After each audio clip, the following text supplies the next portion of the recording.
welcome to the March Juvenile Justice Circuit Advisory Board meeting. If you'd all stand with me to say the pledge.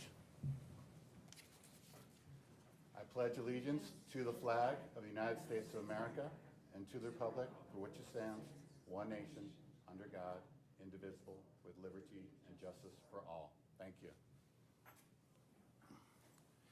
And I appreciate everyone coming in. I know it's been a tough week with everyone on vacation, but we do have a lot of important information to go over today and a couple of very important presentations. We're going to go ahead and have Ms.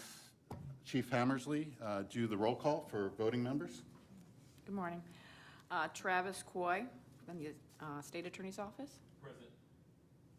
Rocky Brancato, Public Defender.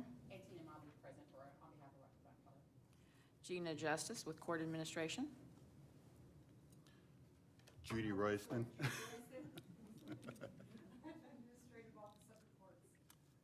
Beth. You're welcome. Beth Pasick, here. Captain Meyer Rivera. Lieutenant Matthew Kamat. Here. Honorable Donald Cameron Cepeda, I believe she's excused today. She's excused. Chrissy Dorian, Hillsborough County School Transition. Conchita Canty Jones from Career Source. Laura Byrne, Tampa 8 Parenting Magazine. Lyra H. and Tina P., our youth members. Reverend Dr. Glenn Dames, Jr. Sarah Grimming from our Children's Services Network. Would be Heather. So Heather Casola, we have Children's Services sitting in for Sarah. Marquise Thomas. Latrice Rowell. Present. Pam Jeffrey, Success for Kids. Ruth Bauer. Kimberly Williams, Children's Network of Hillsborough County. Here. Davia Labor, Secretary, she is excused. Rob Parkinson, Vice Chair. Here. And that concludes the roll call. Thank you very much. And is there anyone here that was not called out? I know we have some new attendees today. Can you just stand up and tell us who you are? Sure. Good morning. My name is Kalila Scalera. I do the community outreach for the United States Attorney's Office in the Middle District of Florida. Thank you.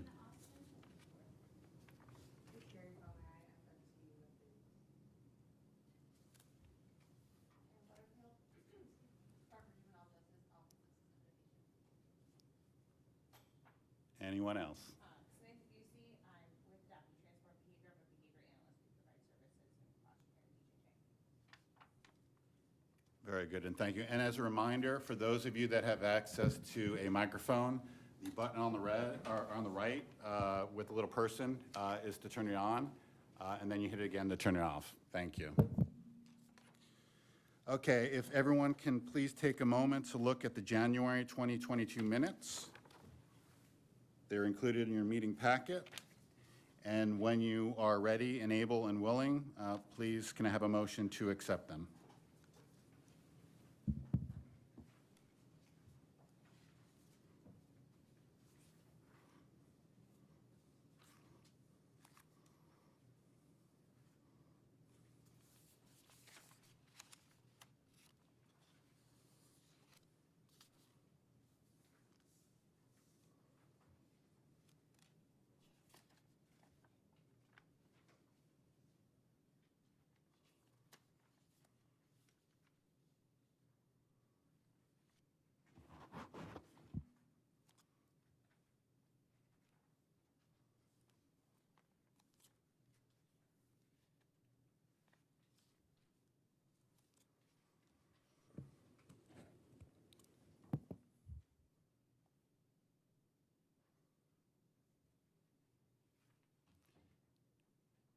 And whenever anyone's ready to give a motion. Rob, I'll make a motion to approve the minutes as written. Thank you. And a second? I'll second them. Okay. All in favor? Aye. Aye. Any opposed? Thank you. The motion carries. Next item is chairperson's report. Obviously, Chairperson Brancato is out today, but I'll go ahead and combine that with committee reports. Specifically, the executive committee met in February. Mr. Brancato took us through some significant amounts of data from Department of Juvenile Justice, focusing on civil citation utilization. We spent the broad part of the meeting drilling over all the data for our circuit. And long story short, we've had a fairly significant reduction in civil citation utilization, which was a concern for the group. So as part of that, Chair Brancato asked Karen Butterfield from DJJ to come and talk about some of our data points. The group also voted to develop a committee to look at the issue, and we'll be talking a little bit about that later on today, and specifically who's already volunteered to be on the committee, and then offer up anyone else who wants to be on it as well. Anecdotally, we talked about some of the reasons for civil citation numbers. Obviously, we've been in the middle of a pandemic for the last 3 years, and that has impacted a lot of our community diversion and reentry programming, and civil citation obviously is no different. But we've also had some transition in staff at the Sheriff's Office, at Tampa Police Department, in the nonprofit agencies. And sometimes it's just the message, might get dropped.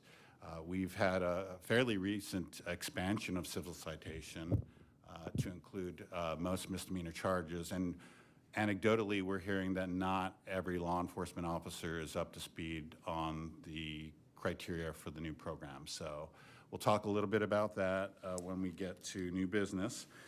But Chairperson Brancato wanted to make sure that folks were aware that that was a substantive part of the discussion during executive committee. The next issue is the Julie Holt annual Service Excellence nomination.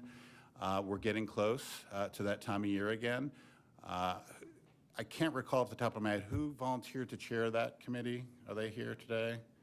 I want to say it was our career source representative, but I'm not 100% sure.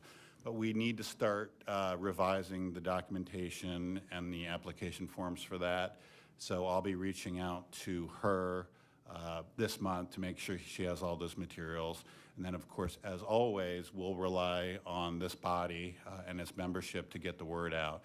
And as you recall, that program was created recognizing Julianne Holt's long-term commitment to juveniles in Circuit 13 and, quite frankly, across the state.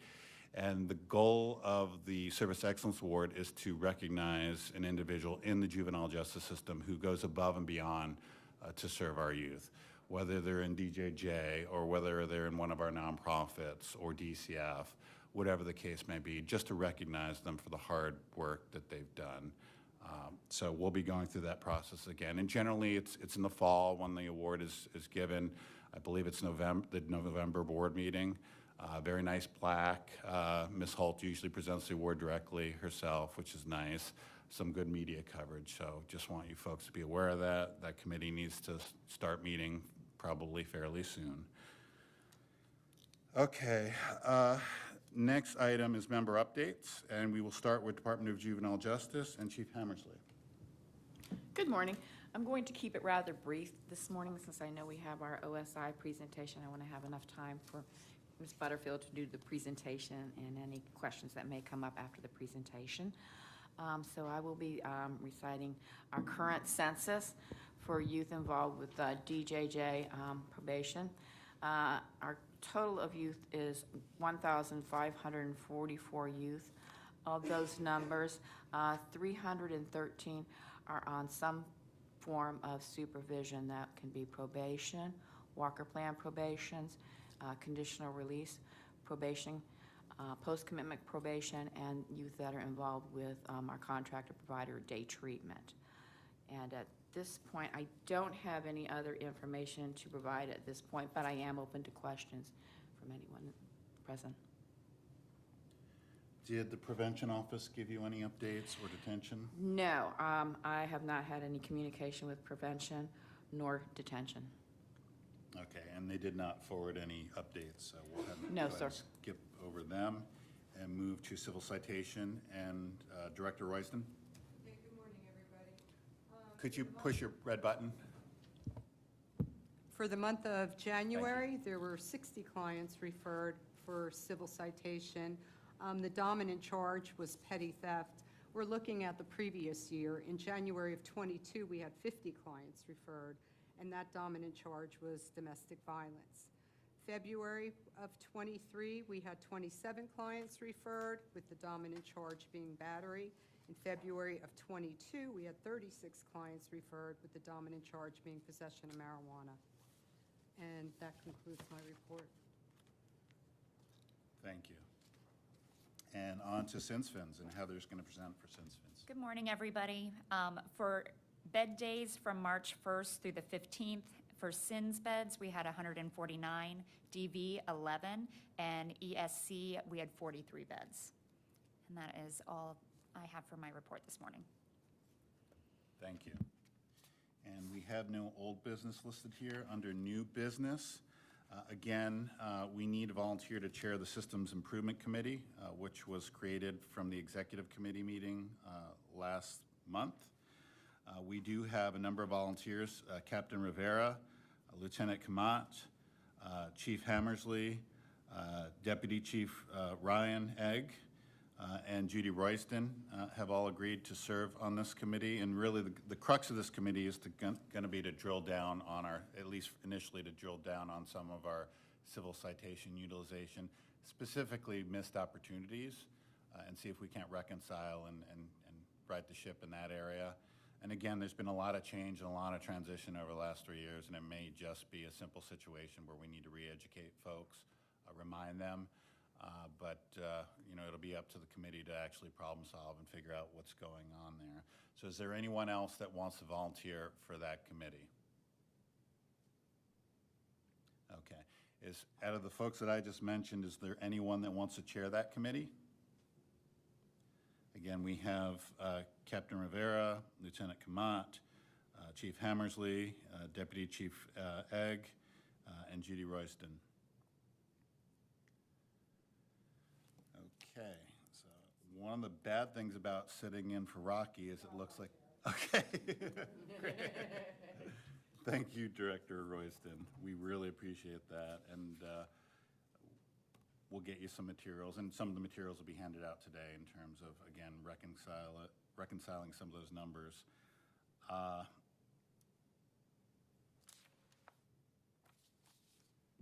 Our chair also wanted folks, and again, we believe that this is largely going to be a lot of re-education of our new programming. So Chair Brancato wanted me to share with everyone a number of documents which are in your packet, including DJJ's civil citation pamphlet, which kind of lays the foundation for civil citation and similar programming. He also wanted to make sure that all of our stakeholders, including law enforcement, have the most current interlocal agreement regarding the civil citation program. And this is the most recent one that essentially expanded it to most misdemeanor situations. And again, this is what we're going to be making sure that everyone's trained and up to speed on. And our prevention office just walked in. Do you have any updates? I don't mean to call you out, Pat. Well, your seat's up here with us. Grab a seat. Come grab a seat. Come here. It's okay.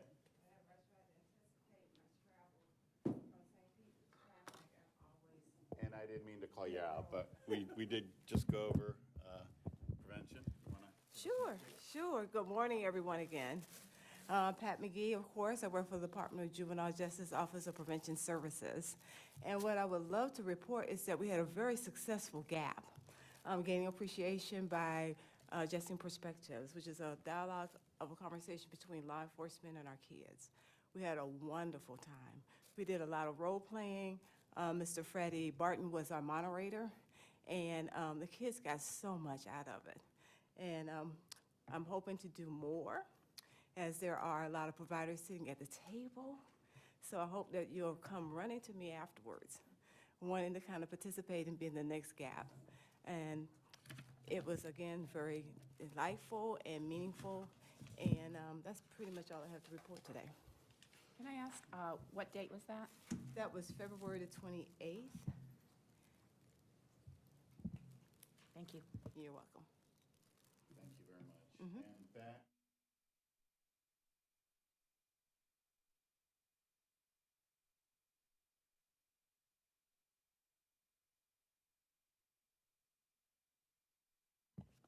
(2022). And I'm not going to drill down on this because Karen's going to discuss it, at least the important details of it. But at your leisure, please take a look at it. And of course, most concerning for us were civil citation utilization and getting those numbers back up.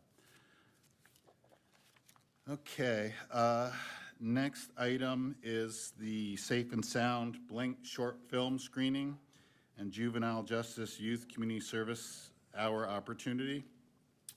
In your packet, you will see a couple handouts.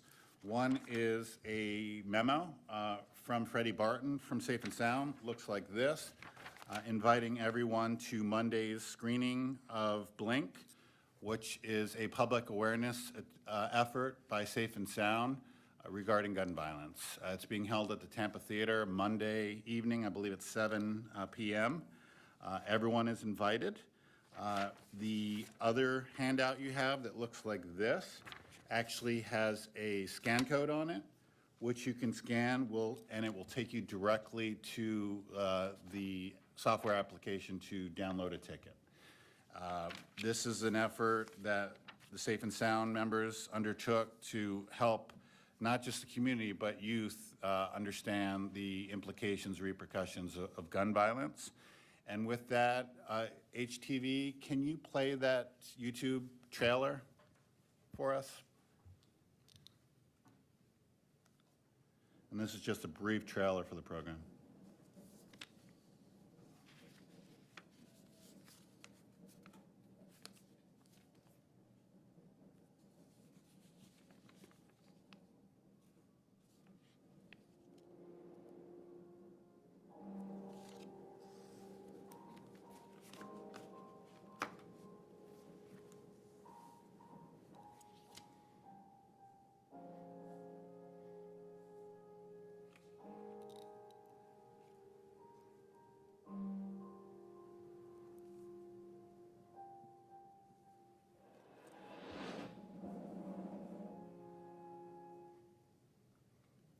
So once again, this movie will be playing in its entirety Monday evening, 7 p.m.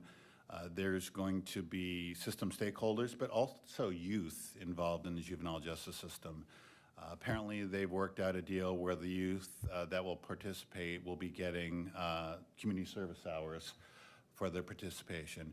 And this isn't the Titanic. It's not a 2.5-hour, 3-hour movie. I think it's as a runtime of under a half hour. But the real takeaway from it is going to be the Q&A and discussion afterwards, where Freddie will engage the youth, and they're going to talk about, you know, what did the youth believe is driving violent crime, youth gun crime in Tampa and Hillsborough County. So if you can attend, please do. I believe the Tampa Theater seats about 500 people.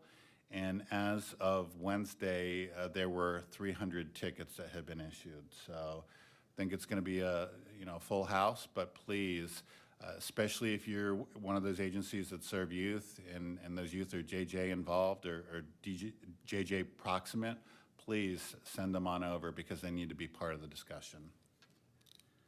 And once again, those handouts, you can just scan this scan code right here, and it will take you right to the ticket site, which are free. Okay, next item is the Hillsborough County Anti-Bullying Award Program nominations opening. And our agenda says soon, but my understanding is the nomination period is actually open. There's a handout right here. This is a program that was created by the Board of County Commissioners, I want to say 5 or 6 years ago now, with the goal of recognizing youth, individual youth or groups of youth that have taken a stand against bullying. The successful nominee will be presented with an anti-bullying award. It's a very nice statue by the Board of County Commissioners in October, which is National Anti-Bullying Month. And we don't typically advertise it, but there's a cash award from a community donor that goes along with that award. And it's fairly significant, if I recall.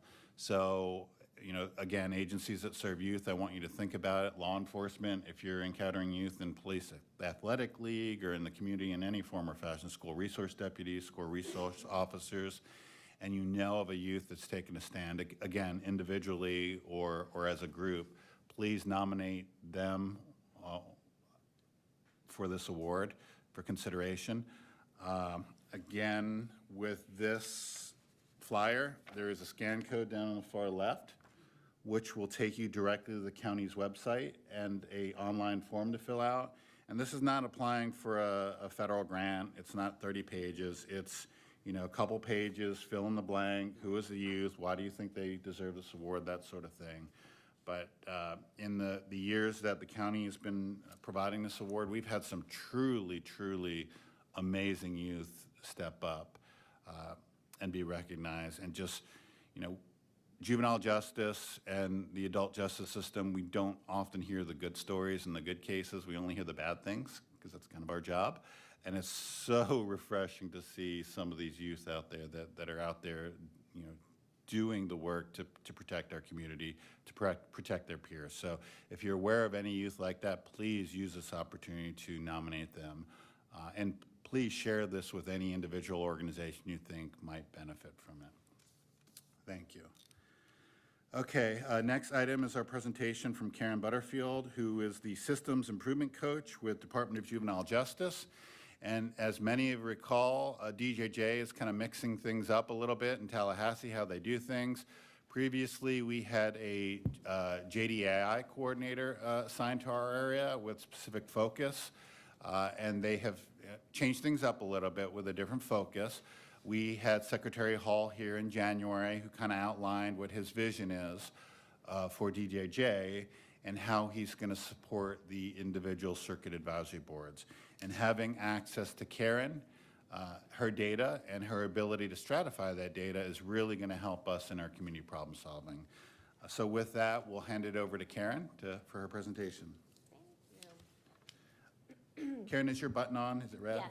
Awesome, it's thank red. you. Thank you. All right, so as you know, with the secretary here in January, he talked about the department's focus on data-driven decision-making. So that is, sorry, thank you.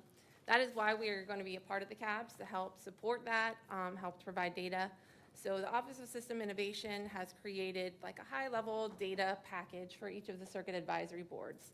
Some boards were already focusing on some specific data points, some were not. And so this kind of gives, again, that high-level overview of how the juvenile justice system is functioning. So a lot of our data is from fiscal year 21-22, and then a lot of times we're looking back over the last 5 years just so we can see how the trends are going. When I talk about the high-level data, this is just showing us what is over the last year, but it's not going to tell us the why behind why the data looks the way that it does. So that's why we encourage a data-driven decision-making subcommittee, or I believe what you guys have, a system improvement subcommittee, to kind of continue the work. I believe you guys are focusing on civil citations, that's what I heard, but if there's any other data point, we're encouraging CABS to choose 1 or 2 areas that you really want to dig into as you're looking at the data and say, maybe that doesn't look right, let's look into that a little bit further. So with that, enter, there we go. All right, so we're going to be looking at DJJ's 4 main program areas: prevention, detention, probation, and residential. Within prevention, we'll look at civil citation utilization, we'll look at overall arrest rates, community versus school-based arrests, and then our top misdemeanor and felony arrests. All right, so our civil citation utilization for fiscal year 21-22, there were 722 civil citation eligible youth. When our data looking at our civil citation eligible youth, that is what the statute allows. Statute also allows local jurisdictions to disqualify some events or some offenses if they feel it's appropriate. So our data might look a little bit different if you have some disqualifying charges, but this is looking at first-time misdemeanors. So again, 722 civil citation eligible youth, 69% of those were issued a civil citation, so that was 497. And then 31% of those eligible youth were arrested, so 225. So again, this is higher level. You guys do, I did see your packets for civil citation. That does break it down a little bit, so you guys will have a little bit more information. Looking at the comparison for Circuit 13 compared to statewide utilization. So Circuit 13 does match the statewide utilization at 69%. When we look at the breakdown by race and ethnicity, so the table there in the bottom left-hand corner breaks down the circuit utilization rate compared to the state utilization rate for each race and ethnicity. So for our eligible white youth, 67.4% received a alternative at the circuit level and 64.6% at the state level. For our eligible black youth, 64.6% received an alternative at the circuit level and 71.2% at the state level. And then for our Hispanic eligible youth, 79.6% at the circuit level and 74.5% at the state level. So those numbers that are there in that table there at the bottom are also represented in the lines at the top of the chart on the right. And then the other bars on that chart, the columns, the blue represents, again, that number that received a civil citation, and the gray represents those that were arrested for each race and ethnicity.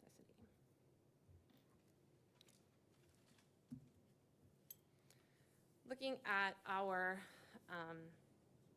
gender breakdown, so this chart shows the difference between our males and females. The first column is those that received a civil citation. The second column is those who were arrested. 57% of the civil citation eligible youth were male, and then males also accounted for 62% of the arrests in lieu of a civil citation. All right, so looking at the age demographics, again, the chart at the bottom shows the age breakdown from 11 and under up to 17, and then broken down by those who received a civil citation and those who were arrested in lieu of a civil citation for each age range. 56% of civil citation eligible youth were aged 15 to 17 years old. 41% of those civil citation eligible youth were 12 to 14 years old. The largest group of civil citation eligible youth were 15-year-olds, and then the largest group that had the highest arrest rate of our civil citation eligible youth were our 16-year-olds.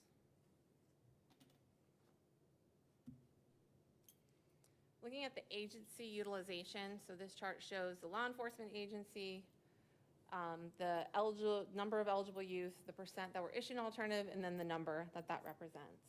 So of the total number of eligible youth, Hillsborough County Sheriff's Office had the highest number of eligible youth for civil citation at 371. The utilization rate was 70%, which was 260 youth who received an alternative. Next was Tampa Police Department at 317 eligible youth. They had a utilization rate of 72%, and 227 received an alternative. Those were the main ones. You see we do have some other ones listed, but those represented a really small amount. All right, I'll stop there and see if there's any questions about civil citation utilization. So Karen, a couple of the issues that popped up is obviously when you compare our numbers against the state, you know, they're not horrible. We have, I think, one subpopulation where there's a statistical significantly lower amount. But when you compare us to other similarly sized counties and circuits, like Pinellas Pasco, where we're not doing as well. You know, I know there's no silver bullets, but what are you seeing, for instance, in Pinellas that they're doing really well that reflect their higher utilization? Well, from Pinellas County, I don't think they have any disqualifying offenses. Any kid who is eligible is automatically getting that. All law enforcement is doing that. Their utilization rate, I think, is 98%. So there's really very few that slip through the cracks. If they do end up getting arrested, when they go to their screening unit, there's another fail-safe there, like, oop, this one fell through the cracks, let's catch it now. So they're really not, they're really catching all of them that are eligible to the degree possible. So the screening unit's basically acting as a second net in case they don't get scooped out and up in the field, correct? Yeah. Mm-hmm. Does anyone else have questions for Karen so far? Karen, youth that are issued civil citation versus those that are arrested, the person inputting it is whoever's receiving the charges. What I'm saying is, so it's at DJJ, we might, if they don't know what the current MOU is, they might say they're not eligible for civil citation, or they might say they are eligible if they're not up to date on the current MOU, correct? I guess what I'm saying is we have to look at who's inputting the charges into the JJIS system. Yes, are you saying where they might arrest them instead of giving them a civil citation? Or I think one of the things in JJIS says is youth eligible for civil citation when you Yeah, input it. yeah, well, that Okay. might be, that's why the officer chose not to give them a civil citation. Okay. That they documented that it was not an eligible offense.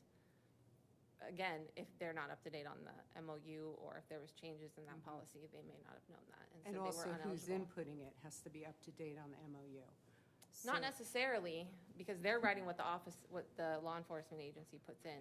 Every Okay. circuit is different in how it's entered and who enters Okay. it, so I can't say specifically, but Okay. typically if it's somebody else, they're just entering what law enforcement put in. Law enforcement's supposed to put it in the affidavit why they were arrested instead of getting a civil citation. So I have another question. FDLE changed the affidavit, so now, why does do you know, I don't know if you know, sometimes the drop-down box shows on certain affidavits where you have to put a reason why they're not eligible, and other times there's no drop-down box. And maybe TPD can answer that. Or, I'll have to look into that. I don't have, okay, I'm not familiar with that. I brought one for questions. Why? Because usually I thought they had to put a reason, and some affidavits have the reason, and other affidavits don't. Is that in the narrative section at the bottom of that? Yeah. Where is it just an officer writing it in on their, No, I On their think it's the new affidavits. I'll show you. I'll get with you. I brought one. okay. Thank you. Okay, thanks. Okay, so we're moving on to arrests. These aren't just arrests for youth who are eligible for civil citation. This is overall arrest rates. So the chart here shows, looking back over the last 5 years, each column has the total number of arrests at the top. And then each column is also broken down by the race and ethnicity for those arrests for that year. So the gray at the top is white youth, the blue in the middle represent our black youth, Hispanic youth is represented in orange, and then there is a small darker gray area on the bottom which represents youth in our other category. That's very small, so you won't really see that represented there. So as you can see with the numbers at the top, we do have a decline in our overall arrest rates over the last 5 years. We had a 42% overall decrease. The largest drop being in fiscal year 2020, 2021. We all know that there's a lot of COVID protocols that went into place, which may have affected that. And then in fiscal year 21, 22, we do see those numbers jump up. The racial and ethnic disaggregation, looking at the different years, have fluctuated. Particularly, we see that black youth arrest percentages have increased each year from 57.5% in 2017-18 to 64.6% of the arrests in 21-22. White youth arrest percentages decreased from 25.5% in 17-18 to 18.6% in fiscal year 21-22. And the Hispanic arrest percentages have fluctuated, however, average around 16%. So the arrest disaggregation, this is specifically for the most recent fiscal year of 21-22. 77% of youth arrests were male. Looking at the age breakdown, 57% of the arrests were youth age 14 to 16 years old. 27% were age 17 plus. 15% were ages 11 to 13, and just under 0.5% were youth age 5 to 10 years old. So this is the disaggregation between school and community-based arrests. So again, this is the makeup of all of the arrests over the last 5 years, broken down into the top orange is the percentage that represents the school-based arrests during that year, and the blue is the representation of the community-based arrests during that year. The table at the bottom provides the numbers for you that are represented. So both the school and community-based arrests have decreased about 42% from fiscal year 2017-18 to 21-22. We saw, again, the biggest decrease in fiscal year 2020-2021, especially in the schools, and then a significant increase again in 21-22 for our school-based arrests. Overall, the number of school-based arrests, or the percentage of school-based arrests, made up 14% or less of the total arrests.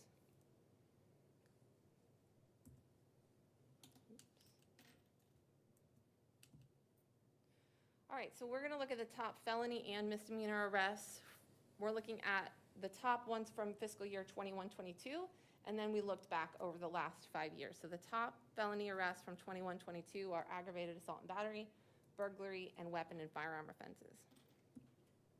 So first, with our aggravated assault and battery, we do see a steady decline in those type of offenses from 2017-18 to 21-22, and then a significant increase in 21-22 up to 325. So overall, over the last 5 years, we result in a 3% increase. Looking at the burglary arrests, we see that those fluctuated kind of up and down over the last 5 years, but we do see a significant decrease, 40% in decrease in burglary arrests from 2017-18. And then looking at the weapons and firearm arrests. So we do see an initial significant drop in fiscal year 2018-19, and then we see that number steadily climbing upwards up to 197 for a 21% increase over the last 5 years. Now looking at the top misdemeanor arrests for 21-22, that's also assault and battery, petty larceny, and trespassing. So just like with the aggravated assault, we do see a steady decline from 17-18 down to 2020-2021, and then we see a small uptick in 21-22. Overall, we have a 34% decrease over the last 5 years. For the petty larceny arrests, we do have a steady decline there from 330 in 17-18 down to 95 in 21-22, which was a 71% overall decrease. And then for our trespassing, we also have a pretty steady decline with the 31% decrease over the last 5 years. Any questions about arrests? I have a quick question on the school and community arrest rates. When you say the school arrests, are those specifically ones that happen on campus? Or could it be an incident that happened on campus and then they're arrested? It's where the incident occurred. Okay, thank you. Any other questions? Okay. All right, so now we're going to move on to detention. We'll talk about secure detention as well as supervised release detention. We'll look at admission reasons, length of stay, and DRE scores. So first, on this page, I want to direct your attention to the bottom chart, Circuit 13 youth population, age 10 to 17. So we just want you guys to be aware of the youth population in Circuit 13 for our comparison purpose with our arrest numbers, our detention numbers, and even residential. So the youth makeup in Circuit 13 is 39% Hispanic, 37% white, 20% black, and 4% other. So when we're looking at our secure detention admissions, there was 1,004 total admissions into secure detention during 21-22. 82% of the admissions were male and 18% were female. Looking at the race and ethnicity breakdown, 69% of the admissions were black youth, 17% of the admissions were white youth, and 15% of the admissions were Hispanic youth. And then looking at the admit types, so we break this down into the youth who were admitted to secure detention because they had a new offense, and those who were admitted to secure detention for technical related reasons. So those technical related reasons would be law enforcement violations of probation, abscond, other court orders, failure to appear. So 70% of the admissions to secure detention were for new offenses, and 30% of the admissions were technical related reasons. All right, so the detention DRE scores. So I'm not sure how familiar you are with the detention risk assessment instrument. I'm not going to go very deep into it because it's a full day training, but overall, it is used to determine the most appropriate placement for youth upon arrest. So when youth are arrested, they're brought to the screening unit, and they are screened there with this instrument. It was developed utilizing comprehensive data and research done by a National Juvenile Justice Research team. So when youth are scored on the DRE, if they score up to 6 points, the appropriate recommended placement is outright release. If they score between 7 and 12 points, the appropriate placement would be supervised release detention, and 13 or more points would indicate the appropriate placement being secure detention. So this chart here shows of the youth who were placed in secure detention, this is what their DRE score was. So of the youth who were detained, 610 scored 13 or more points, 190 scored between 7 and 12 points, 168 scored 6 points or below, and then there is that other category we have here that says no associated DRE. This does not necessarily mean that no DRE was completed, but when we're linking it up in our system, the referral on the DRE and the referral for their detention placement didn't match up. Karen? Yeah. This group has previously lobbied for and gotten support for an evening reporting center here in Circuit 13, which we now just call the Reporting Center. Can you describe to our new members where the DRE scores for those kids might come from in terms of the continuum up there? Yeah, so that would probably be in our next one with the supervised release Okay. category. So I can talk about that a little bit. All right, so still looking at our secure detention youth, we don't just want to know who went into detention, but we want to know how long the kids are staying in detention. So we look at our releases for that. So for 21-22, there was 998 releases from secure detention. Overall, the average length of stay was 13 days with a median of 15 days. Our male average length of stay was higher than females, just slightly higher with an average of 13 days and a median of 16 days. Looking at the race and ethnicity breakdown, white youth had the lowest average and median length of stay of 11 days and 6 days compared to Black and Hispanic youth. And then looking at the admit types, youth who were admitted for new offenses had a higher length of stay than youth who were admitted for technical reasons. So for offenses, the average was 15 days with a median of 17 compared to our technical related reasons, which were an average of 8 days and a median of 7. All right, so supervised release detention. As I showed you with the DRE stuff initially, kids who score between 7 and 12 points fall under our supervised release umbrella. Under that, we have home detention, we have the evening reporting center, we have intensive home detention, and we have intensive home detention with electronic monitoring.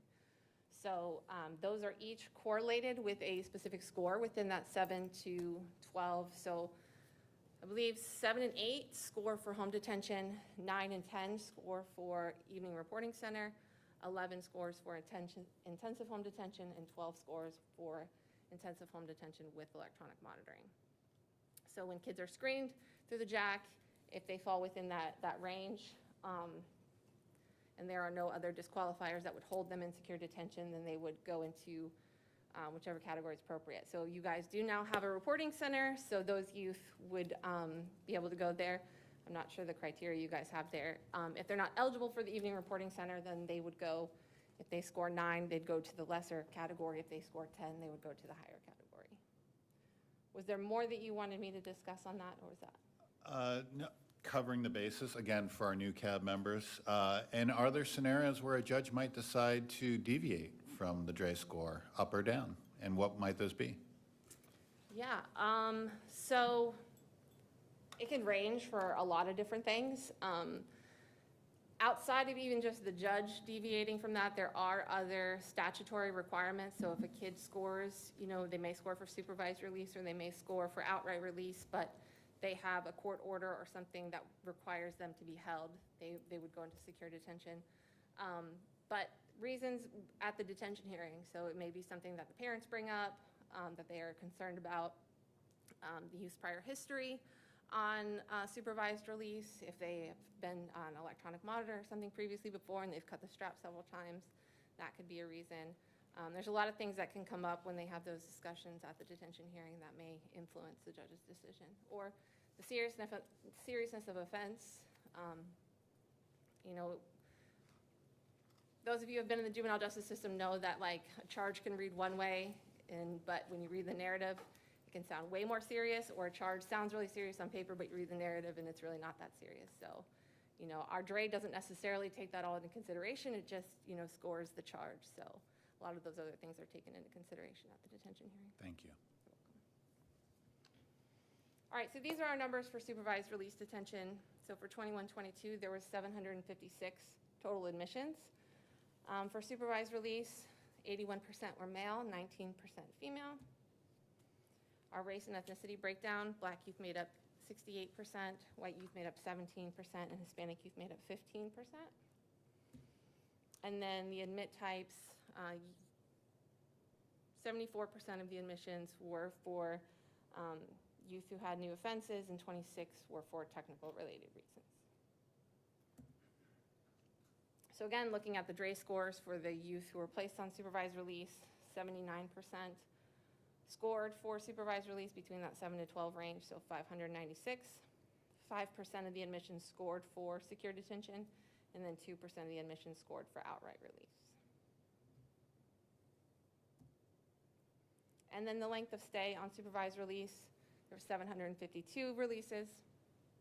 Overall average length of stay was 15 days with a median of 20 days.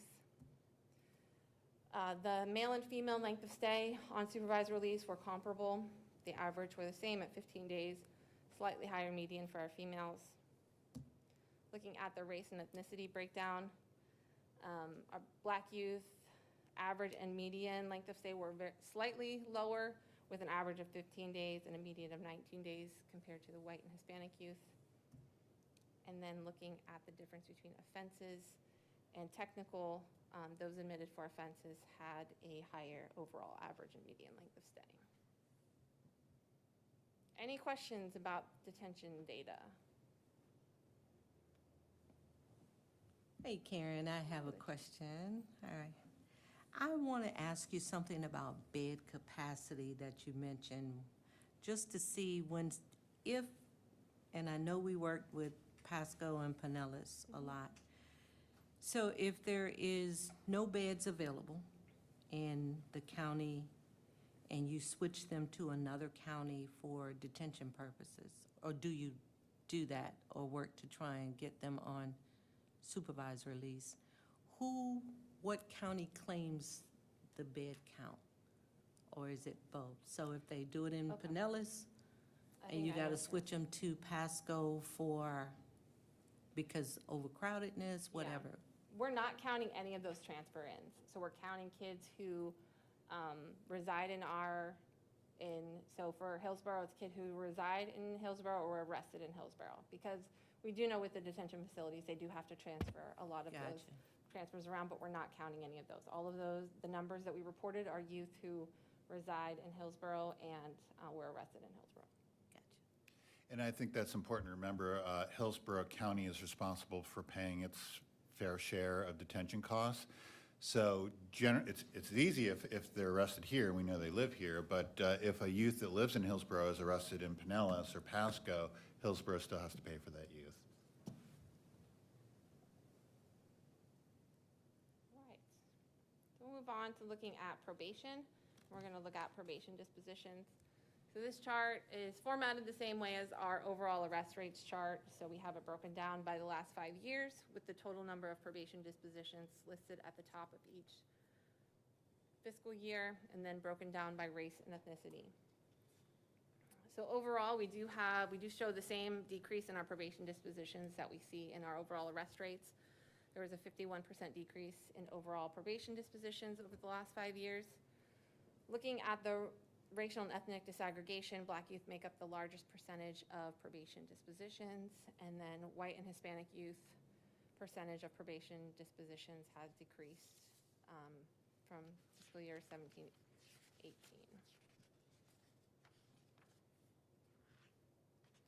Looking at the disposition disaggregation, specifically for fiscal year 21-22, 75% of the dispositions were male. Looking at the age breakdown, 54% were 14 to 16 years old, 44% were 17 and older, and 2% were 11 to 13. Any questions on probation? All right, we'll move on to residential.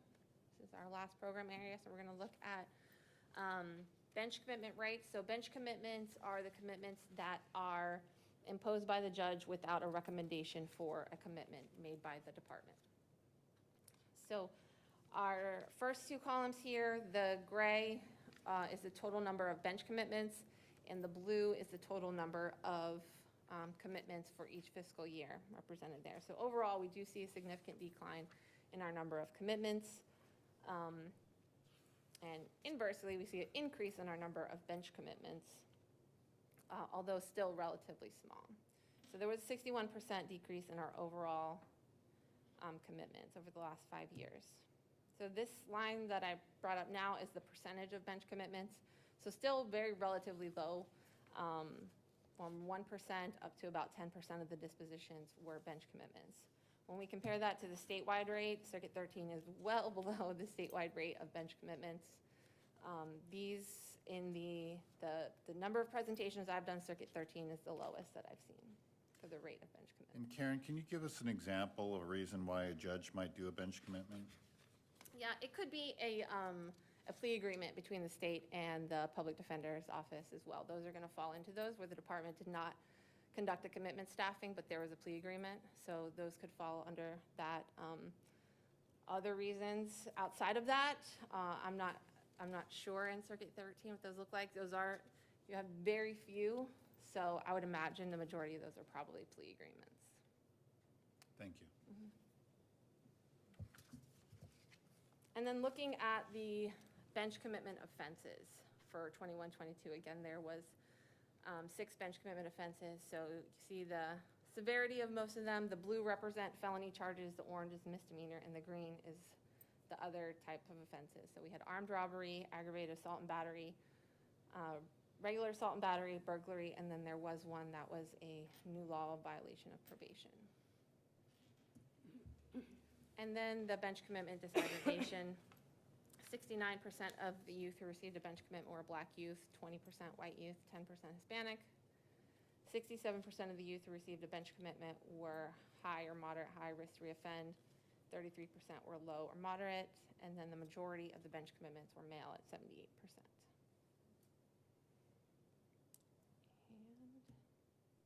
And any questions about that? That's the end of the data. This is, you guys are already creating your subcommittee, and you already have civil citations as your, one of your big focus areas. From this data, is there anything else that you guys would like to start working on? Karen, I think this is a good start. And Karen provided this presentation to us, and it will be going out with the minutes, so you'll be able to take a look at it. A lot of the data mirrors what Chair Brancato gave to us at the February meeting, but Karen did pull it down to a kind of a granular level, which we really appreciate. Karen, first of all, thank you. Great presentation. The CAB has tried to get data from DJJ a number of times over the years, and eventually we get it, but sometimes it takes a while. And I have to say, since you've been in place, you've been extremely responsive. And I mean, we've had data requests that have gone from 10 months previously to a week and a half, and we really appreciate that, especially if we're trying to do real-time problem solving or near-time problem solving. We really appreciate it. As you indicated, we do have a committee that's forming specifically to look at civil citation because we think, we have good protocols and processes in place. We just need to get folks to follow them again. And I think it would be certainly a low-hanging fruit for us as a group. But your data also points to some subpopulations that we probably need to do some work on. And, where the committee goes after they address the civil citation issue, it will probably have to do with some part of one of those subpopulations that you helped us identify. And again, I just ask that you stay available as you have been since you've stepped into this position. And again, we appreciate everything you've done for us. Absolutely. I'll be attending all of the CAB meetings, and I will participate with the subcommittee that you have as well. Outstanding. Thank Thank you so much. Any other questions for Karen? Thank you. And our final presentation for today is Ms. Deb McGinty with the Hillsborough County Criminal Justice Office, and she's going to be giving an update on the Juvenile Mental Health Court program. As many of you recall, the Juvenile Mental Health Court was formed by Chief Judge Figueroa. Basically, he used a stone soup model. He started the court, but he had to use existing services and existing service coordination. We know that many of our youth have access to Medicaid, but the court process is a timely process that needs things to happen in a timely fashion, and the community behavioral health service array sometimes can't meet those obligations. And the public defender's office, court administration, the county, state attorney's office all stepped up to work on a project that can really help bridge those time periods and bridge those gaps to make sure that services get to those youth as soon as possible. And with that, a new project emerged, and I'm going to have Ms. McGinty talk a little bit about it. Hello, everyone. I'm going to stay here just so I can join one of my new best friends, Ruth Power. She was not aware we were giving an update today, and I know she's standing in for Pam from Success for Kids, but she represents one of the reasons that request for some supports through a grant is yielding success, because she is the director of programs, is that right? And actually has been very, very involved with this program. So we wanted to give an update. We know I think we pitched for support over a year and a half ago from this group. And then we went ahead and were finally able to be successful in getting a Department of Children and Families Criminal Justice Reinvestment Grant, which lasts for the next 3 years. We have just finished 3 operational quarters. And that's all been through the coordination from Success for Kids.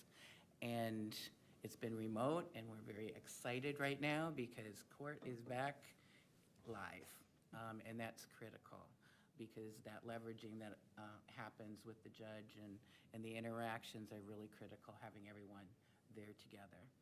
So for folks that are not aware of this program, I'll kind of give a brief overview. And then there's a takeaway handout for everybody that has data in there. And I am always available, Ruth's available as well, for any questions anyone has subsequently. So this program, as Rob indicated, has been, it is a passion project of the chief judge who actually wants it to be a very significant part of his legacy when he leaves his position. So he's excited. Every time we present, he's just, what's the word? Excited, very excited about what's happening. I don't have a good word for it, but he's excited about it. So anyway, 3 years for this grant. What it does is it is a partnership. It's a partnership between the courts and a community behavioral health provider on behalf of the youth that are involved with the justice system.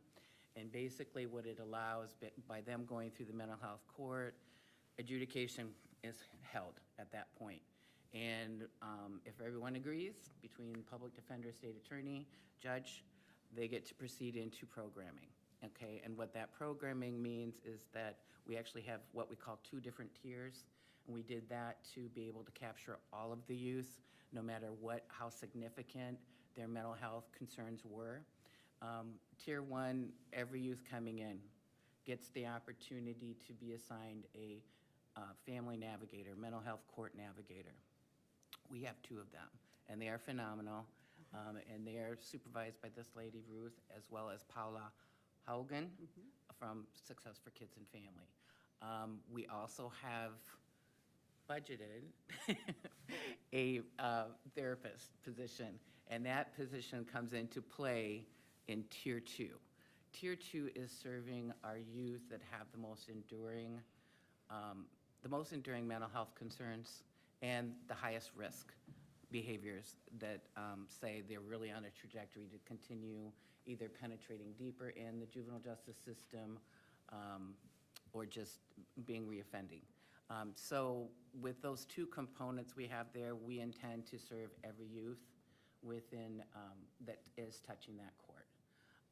What happens, and again, this is just recently transitioned because everything was being done, video calls, phone calls, is now it's, I believe the staffings are still video call every week, but the actual court that's happening has been happening for just the past couple weeks.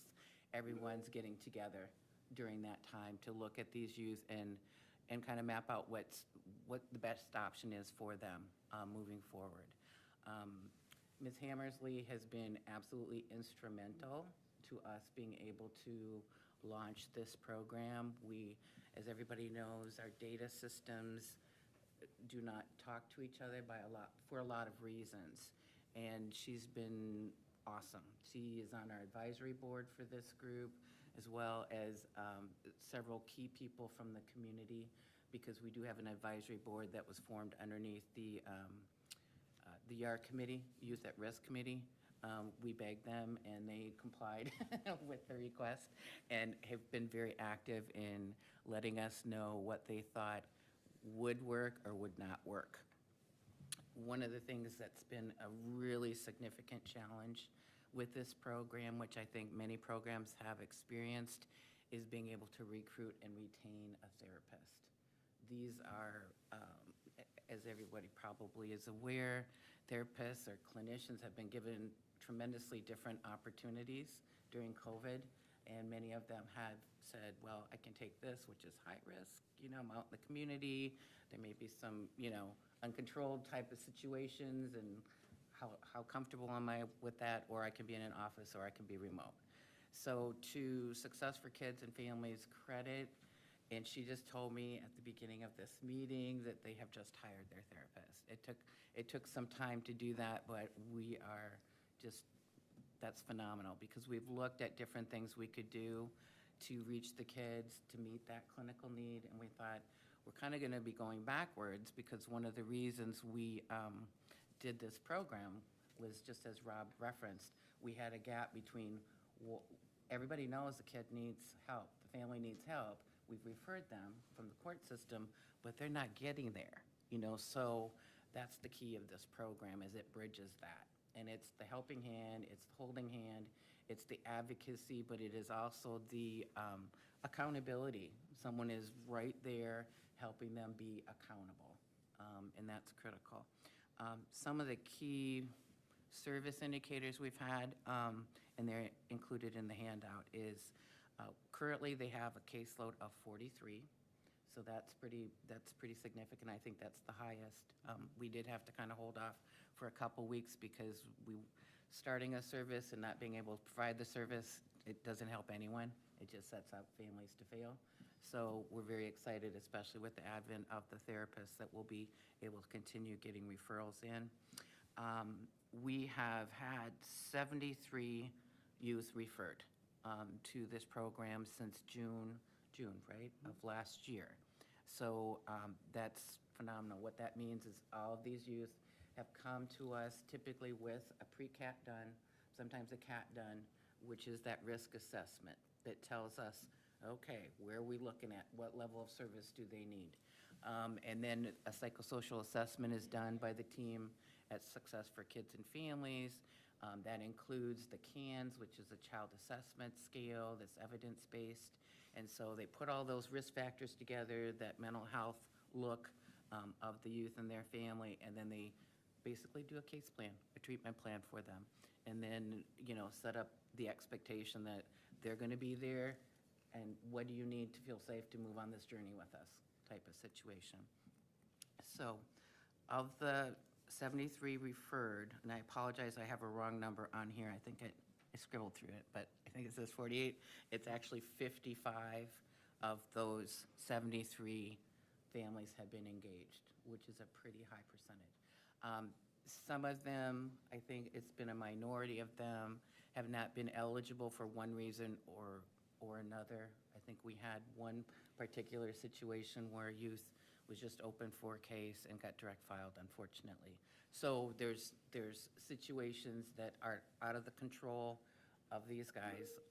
I don't think too many of them have said, excuse my way of saying it, but packs in, go away, I'm not talking to you. And I think that's because of their approach and how they've done it, and how persistent they've been. I know, especially in the original months or the initial months of this project, I was hearing frequently, I've tried 15 times, I've gone to the house, I've gone to the school, and that's what we need.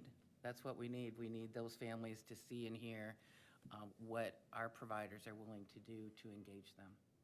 And that mobility is really significant to this program's success. Let me see. An example of the steamroll that's happening with this program is we're just starting to see a lot of discharges. We're seeing those enrollments and those engagements. An example of that is in this most recent month of February, we had 7 new enrollments and we had 5 discharges. So as one of the things that we didn't anticipate, I think, up front, and Ruth can supplement this, is that we kind of anticipated the kids that were level 1 or tier 1, where we thought, okay, family may need eligibility, they need shorter term therapy, they need housing assistance, that type of thing. We were kind of projecting that might be 2 or 3 months of assistance, and I think it's ended up being several months for most of those tier 1 kids needing that help. And when we talk about clients for this program, we are really talking about the family. And there's many examples I know Ruth could give you where by getting involved with that family and advocating with them and understanding their needs, getting stability for them, because we often know a child's instability can be reflected from stress that's going on in the family, trauma that's going on in the family. They've provided family therapy, they've provided couples therapy, and then they've also provided, as necessary, again, the therapy for the youth themselves. So they have their separation and their come together as needed in the wellness journey. The discharges we've had so far are 12. 3 of them have been unsuccessful, but 9 of them have been successful. So we're feeling pretty good about that so far, and we think that's going to build as we go. We have, as far as recidivism, we are dependent upon DJJ to be able to pull that data for us. We have an evaluator attached to this program, that's Dr. Ringhoff, and all of that is done remotely. It doesn't come from us saying, yeah, we're doing great. It comes from an exchange of data that's between DJJ and this evaluator that's separate from us. So this data that's reflected on the handout is from that first data pull that we have. It's not going to be real and in time because it's time intensive. And again, we thank Ms. Hammersley so much for lending those resources and sharing those resources with us, because that's critical. If we can't show that impact, we can't show why we should have this program. So that's key. Let me see what other things. Some of the initial data is showing that the median amount of charges that the youth have had historically over the entire amount that have been enrolled is 8. So that's not insignificant by any means. And of course, we have the high range and the lower ranges, but that's just informational at this point. Dr. Ringhoff's going to be kind of slicing and dicing this data as we get more of it to give some of the more of the profile of these youth, their gender, their presenting concerns, their presenting arrests, that type of thing, the length of time it took to serve them. And key elements of his evaluation is both the evaluation of what we've done systemically to reach those youth, as well as those outcomes that have been achieved, to be able to recommend moving forward what we need to do with the program, if we need to tweak it, as well as how we can sustain it, which is really critical. The top 3 charges for the youth that are enrolled in YES right now are presenting as battery, resisting an officer without violence, and grand theft auto. So that's just informational for everybody. I think we've touched on some of the milestones. Biggest ones are the partnerships and how rapidly Success for Kids and Families was able to engage in a different kind of partnership with the courts, because they were always involved with juvenile justice, mental health court, but it was more of a passive referral, you know, and going to court as needed to advocate or inform the judge of things, and now they're there every time that court is happening. And also the engagement with the advisory board, which, I don't know, I'm catching Kim in the corner of my eye, and I mentioned something to her beforehand, where for a period of time, we've had a difficult time getting the child welfare agencies and to come to the table due to resourcing or whatever that is. And so they're involved, and it makes a big difference. It makes a huge difference, because I can't give you the number of cross-system kids that we have, but it's at least 30% of them. So we know that. We know who these kids are. We know these are our kids that have been in the news, you know, for a variety of reasons, because we've had difficulty reaching them and their needs and their family needs. So thank you, Kim. We really appreciate that. Challenges for this is just going to be service capacity, how to keep, you know, the clients discharging and being able to meet the needs as they're presenting to court. And then one of them I have listed on here, which hopefully is resolved very shortly, is the clinician, because that's key. So we're excited about that. And I think I've mentioned most of those things. Did you want to share anything, Ruth? So the thing I want to really highlight is our partnerships. One of the important partnerships that I want to add to what you said is with the school system. Melissa Russo has been instrumental in partnering with us and in bringing the school social workers on to, and the school counselors along, so that we can get these kids into the special services that they need through the school system, and that's really been helpful, and she's been a big part of it. You know, I think I'm really excited about the potential of having a new. I never count my people until they're actually in the chair, but I'm really excited about the potential of having a full-time therapist in this program. Our program manager has been basically carrying a full caseload along with another therapist in our agency. So having that, the numbers in tier 2 will go up, so that because we'll have the capacity to actually help address some of those issues. So I'm really excited about that. One of the big discoveries that we've had, you know, you just hear so much about those parents just won't follow through. Those parents just won't follow through. What we're learning is those parents, when they're engaged and when we support them and when we go sit at their kitchen table and we meet them where they are, they follow through. And we're really beginning to see some of that happening. Some of them are just as frustrated as any of us have been, but they're just as frustrated as they can be of, you know, being sent from one agency to the next, or having things fall through the cracks. So us being able to just kind of walk through that and help to support them as they're learning how to do that has been really instrumental.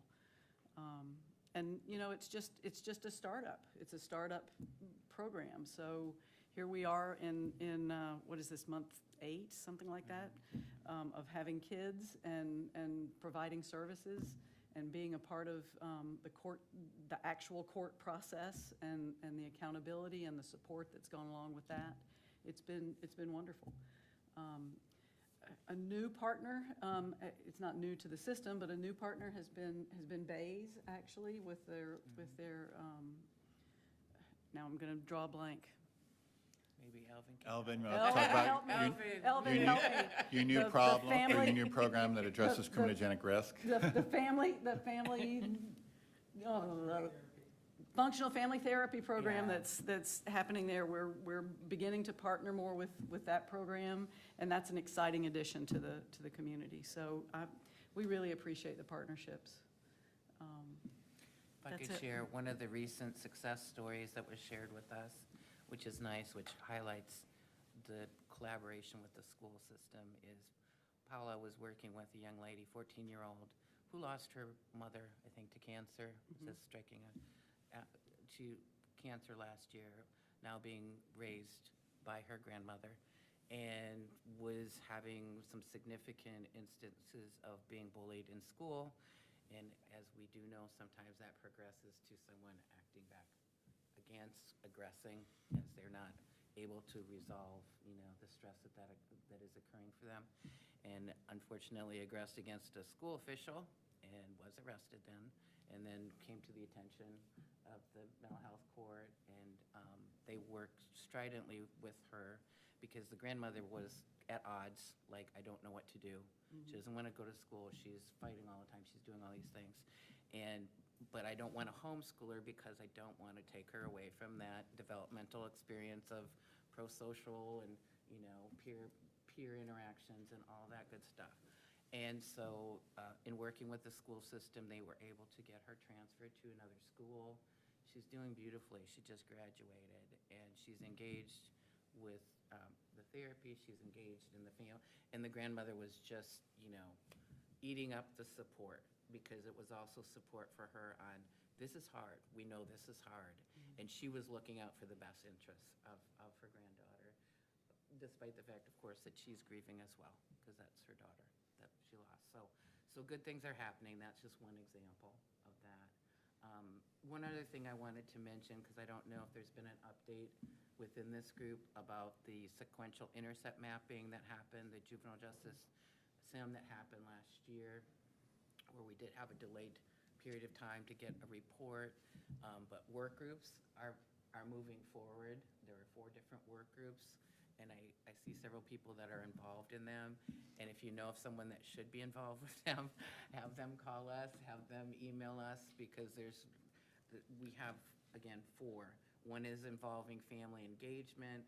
One is involving enhancing mentoring capacity for juvenile justice involved youth.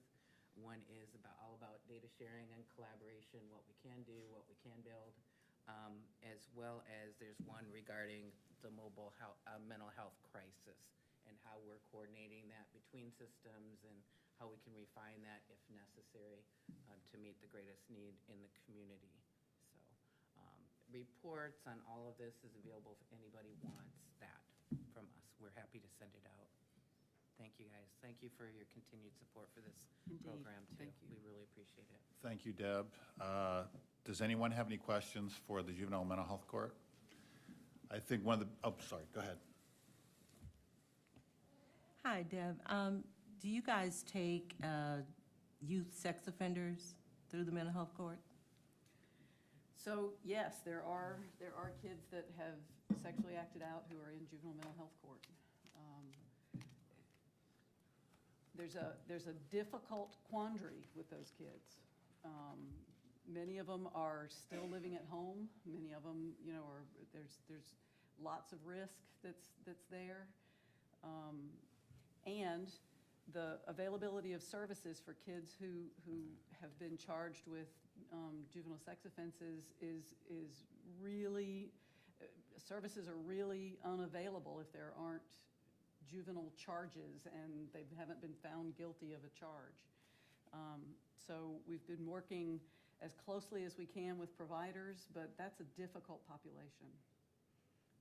The other piece that we've done with those families is working with moms and dads and caregivers with safety planning in the house and with helping to mitigate some of the risk in the house.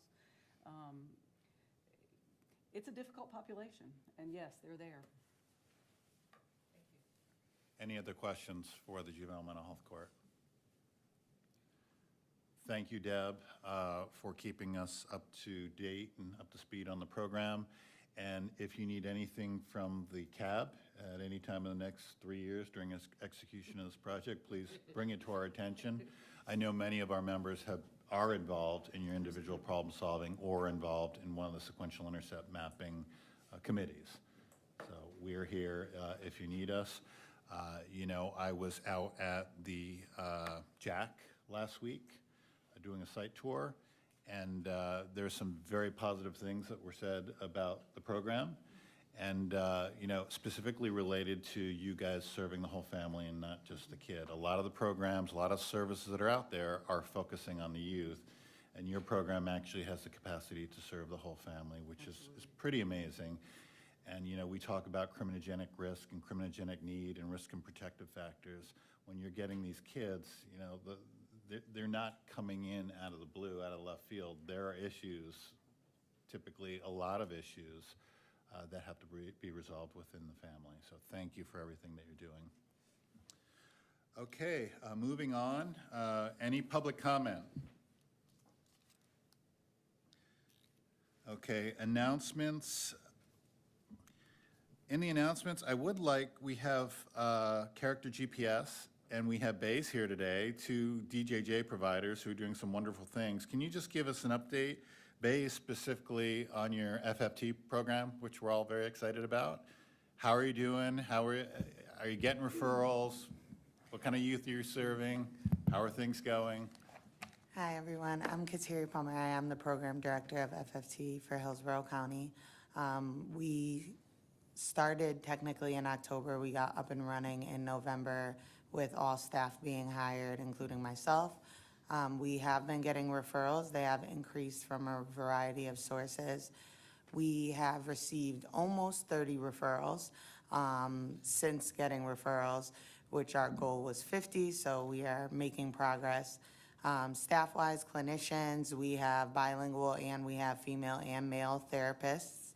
It's been going successful so far. We've only had one discharge, which was inappropriate placement due to the family moving out. Otherwise, all the families that have began engagement are still engaged. We have a few that are potentially closing out successfully within the upcoming weeks. So we're at almost 80% utilization at the current time.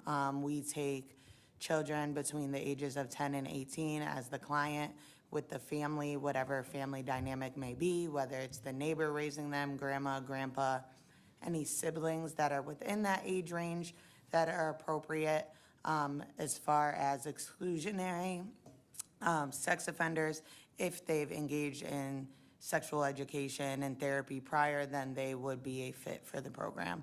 Otherwise, if they're in Hillsborough County and not dependency with no severe psychosis, then they can be an appropriate fit. Thank you for that update. And we were very excited about your program. You know, Karen talked a little bit about the Secretary's focus on evidence-based programming, and FFT is certainly there. And if you look at the data where FFT is used, I mean, some incredible outcomes. So thank you for bringing that program to our community, and thank you to those agencies, those state agencies that are funding it. We really appreciate it. Thank you. And Character GPS, can you give us an update on I'm where Debbie you're? Kane. Usually my husband Jeff Kane is here. I apologize he couldn't be here today. But I represent Character GPS, and we're a prevention program under the supervision of Pat McGee, Prevention Services. We're currently working in the Stewart Middle School, which we had like a 7 or 8 year long history with. We love working there, working with sixth graders there. And we started a new partnership with Seminole Heights Charter High School in Seminole Heights, and we love working there. That's a new venture for us, and we just love Principal Mangum, McRae Mangum. He presented here a few months ago, and we talked to him, and we got things started, and we love the atmosphere there and love the population, and it's going really well. We're gonna have a couple of graduations, one at Stewart and one at Seminole Heights Charter High School this spring. So I'll have 2 graduations. Then go on to summer camps. We're starting to plan those. So things are going very well. And I know on an annual basis, you kind of do an assessment on opportunities to reach out into other schools. When do you usually go through that, when you're looking at expanding? When do we look at new schools? Yes. Anytime, no. So we're right now talking about where to do our summer camps, and so we're thinking probably Stewart again, maybe Seminole Heights, possibly somewhere else. We can do a 1-week summer camp anywhere. So for instance, let's say if the Safe and Sound Executive Committee, which is chaired by Julie Holt, Right. says, okay, we're having an issue in the zip code and these 3 schools need some prevention programming, she could reach out to you and We could all you reach can out. deploy in that area. we can work that out. Very good, thank I'd you. love to do that. Any comments for Bays or Character GPS? Thank you, and that's the end of our meeting. Can I get a motion to adjourn? Motion to adjourn. And a second? All in favor? Aye. Any Thank you, opposed? Rob. Okay, everyone have a good weekend and happy St. Patrick's Day.